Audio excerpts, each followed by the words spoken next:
आज फिर शुरू हुआ जीवन। आज मैंने देर तक कविता पढ़ी। आज मैंने सूरज को डूबते देर तक देखा, शीतल जल में स्नान किया।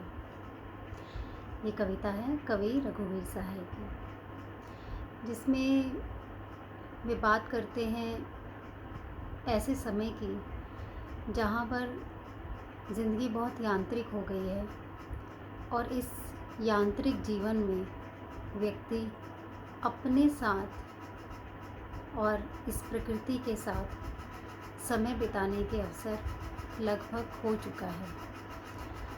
तो बहुत ठहर कर, बहुत विराम से अपने भीतर उतरना, प्रकृति को देखना, उसे महसूस करना, ऐसे अवसर बहुत ही कम हैं और जब वो मिलते हैं तो रघुवीर सहाय के लिए वो कविता का विषय बनते हैं। दोस्तों, रघुवीर सहाय का जन्म 9 दिसंबर 1929 को लखनऊ में हुआ और आपको ये जान के हैरानी होगी, खुशी भी होगी कि दूसरे विषय का व्यक्ति यानी अंग्रेज़ी में एमए करने वाला व्यक्ति हिंदी में कविताएं करता है। 1948 के आसपास आजकल और प्रतीक जैसी पत्र पत्रिकाओं में इनकी कविताएं छपनी शुरू हो गई थी। लेकिन 1951 जब अज्ञेतार सप्तक की स्थापना करते हैं तब इन्हें विशेष प्रसिद्धि मिलनी आरंभ हो जाती है। रघुवीर सहाय खबरों की दुनिया से जुड़े हुए व्यक्ति हैं। सूचनाएं एकत्रित करना, रिपोर्ट तैयार करना, खबर तैयार करना, ये इनका कार्य था। और इन्होंने इसी बीच कविता जो लिखनी शुरू की, उसमें हमें यही सूचनाएं, यही खबरें दिखाई पड़ती हैं। और यदि हम ये कहें कि गद्य कैसे खूबसूरत कविता में बदलता है, यदि हमें इसे देखना हो तो हमें ज़रूर रघुवीर सहाय की कविताओं को पढ़ना चाहिए। इनके प्रमुख काव्य संग्रह हैं। बहुत ही प्रसिद्ध है एक तो कि सीढ़ियों पर धूप में, दूसरा है आत्महत्या के विरुद्ध, तीसरा है हंसो हंसो जल्दी हंसो, और एक और है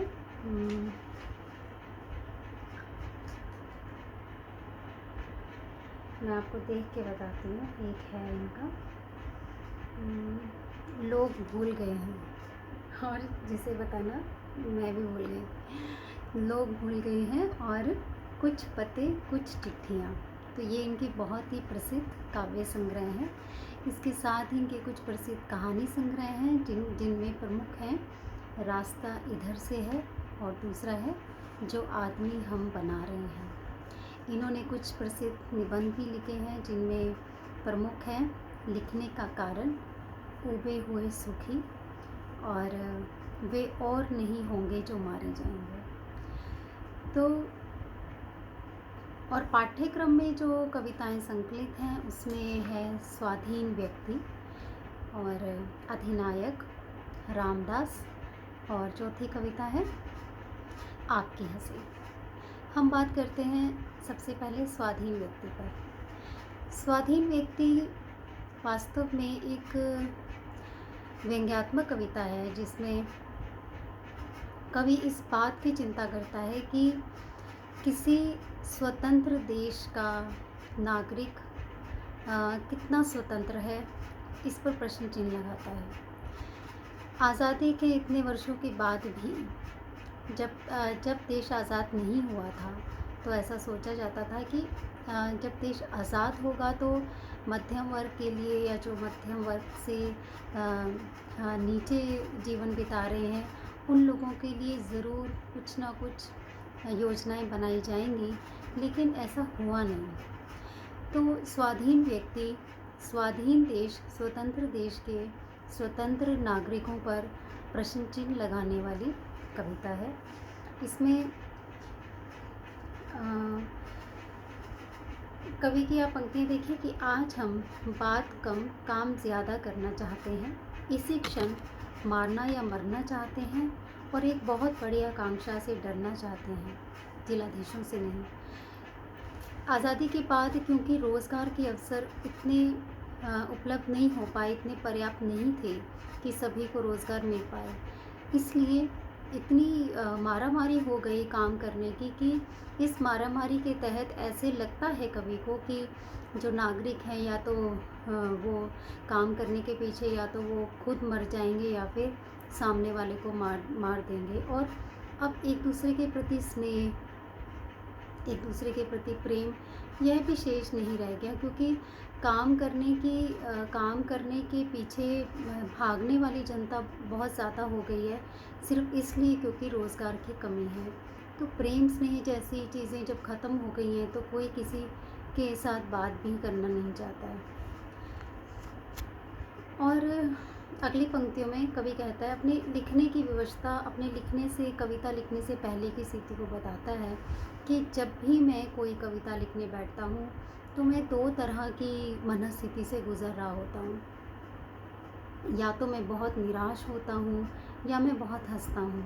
क्यों? उसके पीछे एक ही कारण है कि जो कवि है वो जैसी कविता लिख रहा है, यानी जिस तरह की बेबाक कविता लिख रहा है, जिस तरह की सवाल उठाने वाली कविता लिख रहा है या लोगों में चेतना पैदा करने वाली कविता लिख रहा है, जिस तरह की हकीकत बयानी वो अपनी कविता में कर रहा है, उसको देख के, उसको पढ़ने के बाद एक पाठक ज़रूर सोचेगा कि इसको लिखने वाला जो कवि है वो बहुत, उसका व्यक्तित्व जैसी वो विज़न बनाएगा उसके व्यक्तित्व की, वैसा विज़न मेरा है ही नहीं। यानी मैं जिस तरह से लिख रहा हूँ मैं बिल्कुल वैसा दिखता नहीं हूँ, तो मुझे बहुत हंसी आती है और बहुत निराशा होती है। और दिखने में मैं कैसा हूँ? बिल्कुल अलग हूँ। जैसा मैं अपनी कविता में लिखता हूँ वैसा मैं बिल्कुल दिखता नहीं हूँ, कि जो मैं लिखूँगा वैसा नहीं दिखूँगा। दिखूँगा कैसा? या तो दिखूँगा, ये पंक्ति आप देखिए, दिखूँगा या तो रिरियाता हुआ या गरजता हुआ, किसी को पुचकारता हुआ या किसी को बरसता हुआ, तो मैं ऐसा दिखूँगा। लेकिन अपनी कविताओं में मैं बहुत बेबाक और बहुत हकीकत बयानी करता हुआ दिखता हूँ। इस बात पर भी कवि चिंता करता है कि अब जो काव्य लेखन का दौर है वो बिल्कुल ही अलग हो चुका है। मतलब वो समय बीत गया है जब समाज को मद्देनज़र रखते हुए या समाज की समस्याओं का ध्यान करते हुए या कि समाज का भविष्य कैसा होना चाहिए, इस बात को ध्यान में रखते हुए कविताएं लिखी जाती थी। लेकिन अब कविताओं के तीन ही मुख्य विषय सामने आते हैं। या तो कवि खंडन करना चाह रहे हैं, या फिर मंडन करना चाह रहे हैं, या फिर एक उनका बहुत ही प्रिय विषय है कि वो अनुवाद करते हैं। तो इस बात को लेके भी कवि बहुत चिंतित है कि कविताएं जो हैं वो अपने विषय से बहुत भटक गई हैं। बहुत दिन हुए तब मैंने कहा था लिखूंगा नहीं किसी के आदेश से, आज भी कहता हूँ, किंतु आज पहले से कुछ और अधिक बार बिना कहे रहता हूँ, क्योंकि आज भाषा ही मेरी एक मुश्किल नहीं है। कवि बहुत स्पष्ट शब्दों में कह देता है कि मैं जब भी लिखता हूँ या मैं जब भी लिखूँगा, मैं उस विषय पे लिखूँगा जिससे मेरा हृदय आप्लावित होता है, या जिससे जो मेरे हृदय में अनुभूति बनकर मुझे काव्य लेखन के लिए विवश करे, मैं उस विषय पर लिखूँगा। मैं किसी भी व्यक्ति या किसी भी सत्ताधारी या जो भी शीर्ष स्थान पर आसीन ताकतवर लोग हैं, मैं उनके आदेश से या उनको प्रसन्न करने के लिए मैं कभी नहीं लिखूँगा। कवि कहते हैं कि मैं ऐसा करता आया हूँ। और देखिए, ऐसा जो अखबार की दुनिया से जुड़ा हुआ व्यक्ति है वो बिल्कुल बेबाकी से अपनी बात कविता में भी रख रहा है कि मैं किसी के आदेश पर कविता कभी नहीं लिखूँगा। कवि ने कहा कि मैं ऐसा बहुत बार कहता आया हूँ और मैं आज भी इस बात को कह रहा हूँ। यदि मैं इस बात को कह रहा हूँ तो इसका अर्थ यह नहीं है, आज यदि मैं इस बात को कह रहा हूँ तो इसका अर्थ यह नहीं है कि जो मेरे भीतर भाव हैं उनको कविता में व्यक्त करने के लिए मेरे पास एक समृद्ध भाषा नहीं है, या मेरे पास काव्य भाषा नहीं है जिसमें मैं उस विचार को, उस अनुभूति को लिख पाऊँ। इसका अर्थ यह नहीं है कि मैं इन सब भावों को, अनुभूतियों को या विषयों को भाषा नहीं दे पा रहा हूँ। यदि आज मैं ऐसा लिखने से मना कर रहा हूँ तो इसका केवल एक ही कारण है कि मुझे जनता से मुश्किल है। मेरे लिए जनता को समझना बहुत मुश्किल है। क्यों मुश्किल है? क्योंकि जनता अभी इस समय बिल्कुल भी इस तरह की कविताओं को पसंद ही नहीं कर रही है, जो बेबाकी से समाज की बात करती है। इसके बाद जो प्रमुख पंक्तियाँ हैं कि जब कवि इस बात पर भी रघुवीर सहाय चिंता करते हैं कि जो कवि हैं वो उनका व्यवहार कुछ अलग तरह का है। जब वो कविता लिख रहे हैं तो उनकी कविता बहुत आधुनिक विचार से संपूर्ण रहती है और कविता में बिल्कुल आधुनिक हो जाते हैं। लेकिन जैसे ही वो एक लेखक कर्म को निभा लेते हैं और लेखकीय दुनिया से बाहर होते हैं तो वो बिल्कुल अपनी जात से जुड़े रहते हैं। ब्राह्मण ब्राह्मण रहता है, कायस्थ कायस्थ रहता है। तो इस बात के लिए रघुवीर साहब चिंतित होते हैं। कहने का अभिप्राय ये है कि केवल लिख देने से ही, केवल कागज़ भर देने से ही समाज नहीं बदलने वाला, या सिर्फ कागज़ के स्तर पर ही आधुनिक होने से समाज नहीं बदलेगा। यदि जो लिख रहा है उसका व्यवहार भी बिल्कुल वैसा ना हो, यदि वह अपनी जातीय सीमाओं से बाहर नहीं निकलेगा, तब वो समाज नहीं बदल सकता। यानी लेखक का कर्म केवल लिखना ही नहीं है, उसे कम से कम अपने व्यवहार में उतारना उसका एक महत्वपूर्ण कार्य है। इसके बाद कवि कहते हैं कि ये जो स्वतंत्र देश है, इसमें मैं बिल्कुल किसी के आदेश से जो कविता नहीं लिख रहा हूँ या किसी को प्रसन्न करने के लिए कविता नहीं लिख रहा हूँ। इसलिए मैं बिल्कुल जानता हूँ कि मेरी कविताओं को कभी भी सम्मानित नहीं किया जाएगा, क्योंकि मैंने किसी को खुश करने के लिए किसी की प्रशंसा में गीत नहीं गाए। इसलिए बिल्कुल ये स्पष्ट है कि मेरी कविताओं को कभी सम्मानित नहीं किया जाएगा और ना ही मुझे कभी किसी व्याख्यान में अपने विचार प्रस्तुत करने के लिए बुलाया जाएगा, क्योंकि मैं जानता हूँ कि यदि मुझे किसी व्याख्यान में बुलाया गया तो उनके भीतर जो भय पनपेगा उससे मैं भली भांति परिचित हूँ। यही कारण है कि मुझे किसी समारोह में किसी भी व्याख्यान को प्रस्तुत करने के लिए ना बुलाया गया है और मैं जानता हूँ कि मुझे कभी बुलाया भी नहीं जाएगा। और ना ही मैंने कभी ऐसी कोई कविता लिखी है कि जिसे प्रकाशित करने के लिए जो प्रकाशक हैं या जो संपादक हैं वो एकदम कूद कर मेरी कविता को झपटने के लिए पड़ जाएं, क्योंकि मैंने किसी को प्रसन्न करने के लिए कभी कविता नहीं लिखी।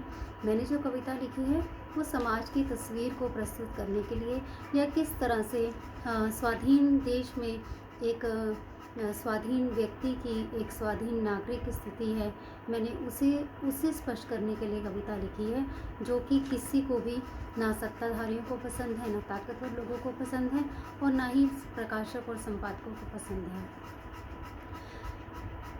कवि बड़ी ईमानदारी से कहते हैं कि मैं जानता हूँ कि आने वाले समय में जब मैं नहीं रहूँगा, मैं कवि कर्म से मुक्त हो जाऊँगा, मैं जब यहाँ इस दुनिया में नहीं रहूँगा तो मैं बिल्कुल जानता हूँ कि मुझे लोग नहीं पहचानेंगे, मुझे भूल जाएंगे, क्योंकि पहचानने के लिए मुझे कभी किसी व्याख्यान में सम्मानित नहीं किया गया है, बुलाया नहीं गया है। मेरी कविताओं को कभी कविता वाचन के लिए मुझे नहीं बुलाया गया।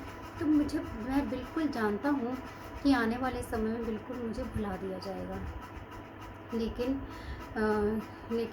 मेरा इतना योगदान तो रहेगा कि यदि कोई जानना चाहे कि लोकतंत्र देश में लोकतंत्र व्यवस्था की हत्या कैसे होती है, एक स्वाधीन देश में स्वाधीन व्यक्ति कितनी विवशताओं के तहत जीता है और किस तरह से बेरोज़गारी जो है वो मध्यम वर्गीय समाज को या अन्य लोगों को बहुत परेशान कर रही है, यदि कोई इन विषयों को जानना चाहे, इस समय के समाज के बारे में जानना चाहे, स्थिति के बारे में जानना चाहे, तो अवश्य ही वह मेरी कविताओं को जब पढ़ेगा तो अवश्य ही उसे लाभ होगा। इसके बाद उनकी कविता है, एक महत्वपूर्ण कविता है, अधिनायक। अधिनायक शब्द हमने सुना है अपने राष्ट्रगान में, और ये कविता जो है बहुत व्यंग्यात्मक कविता है।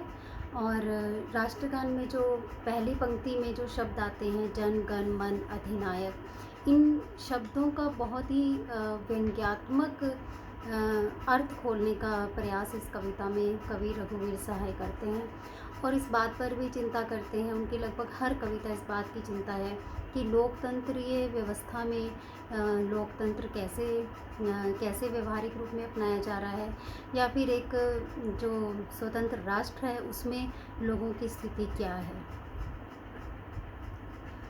राष्ट्रगीत में भला कौन वह भारत भाग्य विधाता है। अब पहली पंक्ति वो पूछ रहा है कि राष्ट्रगीत में जो हम कहते हैं जन गण मन अधिनायक जय है, तो भारत भाग्य विधाता, तो वो अधिनायक कौन है जो इस भारत देश के भाग्य का विधान करेगा, इस भारत देश के भाग्य को रचेगा। क्योंकि आज़ादी के इतने सालों के बाद भी अब तक ऐसा हुआ नहीं है कि इस देश का भाग्य बदला हो, यानी ये स्थिति यथावत बनी हुई है। देखिए, अधिनायक का अर्थ वैसे तो हीरो है, लेकिन यहाँ पर क्योंकि यह कविता व्यंग्यात्मक है तो कवि यहाँ पर बात कर रहा है उन लोगों, उन सत्ताधारी लोगों की जो सत्ता पर आए थे, जो शासन कर रहे थे इसलिए कि इस देश के भविष्य का निर्माण करेंगे। लेकिन आज़ादी के इतने वर्षों के बाद भी ये जो अधिनायक हैं, ये जो शासन पर बैठे हुए लोग हैं, इन्होंने ऐसा कुछ किया नहीं जिससे भारत के भाग्य में परिवर्तन हो। फटा सुथन्ना पहने जिसका गुण हर चरना गाता है। बालक, ठीक है, सुथन्ना कपड़ा, तो कह रहे हैं कि वो अधिनायक कौन है कि जिसका ये जो बालक है ये फटे कपड़े पहन के भी जिसका गुणगान कर रहा है। वो अधिनायक कहाँ है, मुझे तो नज़र नहीं आ रहा है। और ऐसी कौन सी विवशता है इस बालक की जो उसका गुणगान कर रहा है। क्या ये विवशता इसलिए है कि वह बहुत भयभीत है उस अधिनायक की ताकत से, और उसे बहुत डर है कि यदि वह उसकी जय नहीं करेगा, यदि वह उसकी जय जयकार नहीं करेगा, यदि वह उसका गुणगान नहीं करेगा, तो शायद कहीं उसे भी समाप्त ना कर दिया जाए। तो बहुत बहुत डरा हुआ ये बच्चा है और उसकी फटा सुथन्ना पहने जिसका, और उसका गुणगान कर रहा है। तो ये जो गुणगान करना है, लेखक के अनुसार यह गुणगान करना आतंक से भयभीत होकर गुणगान करना है। मखमल टमटम बल्लम तुरही पगड़ी छत्र चमर के साथ तोप छुड़ाकर ढोल बजाकर जय जय कौन कराता है। देखिए, एक खास बात इनकी कविताओं की यह भी है कि जिस तरह से इससे पहले के जो कवि थे उन्होंने कहा था कि छंद मुक्त कविता होनी चाहिए, लय मुक्त कविता होनी चाहिए, या कविता को एकदम गद्य के नज़दीक ले आए थे। तो रघुवीर सहाय की कविताएं एक बार फिर से वही तुकबंदी को लेकर लौटती हैं। इसमें वही छंद, वही तुकांत शैली, और इनको पढ़ के एक लयात्मकता है, इसमें थोड़ा गीत है। तो ये इनकी कविताओं के जो इनका काव्य सौष्ठव है, इनकी जो भाषा शैली है, ये एकदम अलग निराली होकर फिर से हिंदी साहित्य में आई है। मखमल टमटम बल्लम तुरही पगड़ी छत्र चवर के साथ। अब वो कह रहे हैं कि ये जो बग्घी पे सवार होकर आ रहा है, जिसके सर पे पगड़ी है, जो छत्र छाया में जिसके सर पे छतरी है, और बड़ी अच्छी अच्छी आवाज़ें हैं, मखमली जिसके लिए कालीन बिछा हुआ है, टमटम से आवाज़ आ रही है, तो और जिसके स्वागत के लिए तोपों की सलामी दी जा रही है, जिसके स्वागत के लिए ढोल बजाए जा रहे हैं। तो वो कह रहे हैं कि ये अपनी जय जयकार कौन करवा रहा है, ये बग्घी पे कौन सवार है। और अगर आप कह रहे हो कि ये वो अधिनायक है, तो वो अधिनायक कहाँ है, वो कौन है। तो ये इस पूरे जगह, ये आप पूरा देखिए, ये जो कविता है अधिनायक कविता है, इसमें एक तानाशाही शासक की बात कर रहा है, और पूरी कविता एक दृश्य को बहुत नाटकीयता के साथ दृश्य को सामने रख रही है। कविता को पढ़ते हुए हमारे दिमाग में एकदम एक दृश्य आ जाता है कि कविता मतलब वो कैसा रहा होगा स्वागत समारोह, और कैसे तो बज रही होगी, कैसे छत्र छाया हो रही होगी। तो ये सब नंगे बूचे नरक पूर्व पश्चिम से आते हैं, नंगे बूचे नरकंकाल सिंहासन पर बैठा उनके तमगे कौन लगाता है। कह रहे हैं कि इस स्वागत समारोह में जिसमें तोपों की सलामी दी जा रही है, इसमें जो शामिल होने वाले लोग हैं वो एकदम बिल्कुल बहुत ही निर्धन हैं। इतने निर्धन हैं कि अपनी देह को ढकने के लिए उनके पास पर्याप्त कपड़े भी नहीं हैं। तो ये कहाँ-कहाँ से, पूरब से आ रहे हैं, पश्चिम से आ रहे हैं और उनके जो सिंहासन पर बैठा हुआ है उसके तमगे लगा रहे हैं। फिर कभी हैरान होता है कि ये किसके तमगे लगा रहे हैं, ये कौन है जो सिंहासन पर बैठा हुआ है। तो कौन है जो ये अपने लिए नारे लगवा रहा है, कौन कौन है वह जनगण मन अधिनायक, वह महाबली डरा हुआ मन बेमन जिसका बाजा रोज बजाता है। तो अंतिम पंक्ति में वो बार बार सवाल करता है कि ये कौन है, ये कौन है, ये अधिनायक कौन है, ये महाबली कौन है, वो ताकतवर कौन है, वो तानाशाही जो कौन है, वो महाबली जिसके लिए इतना बाजे बज रहे हैं, तोपों की सलामी दी जा रही है और जनता इतने बेमन से ये सब काम कर रही है। बेमन से इसलिए कर रही है क्योंकि खुशहाल होकर इसलिए नहीं कर रही है क्योंकि उनकी जो स्थिति है उसको देखकर लगता नहीं है कि वो जनता खुशहाल है। वो बिल्कुल नंगी बूचे नर कंकाल की तरह और फटा सुथन्ना पहने, ये सब डरा हुआ मन बेमन जिसका, तो बहुत ही डर से जो जनता है वो उसका जयगान कर रही है।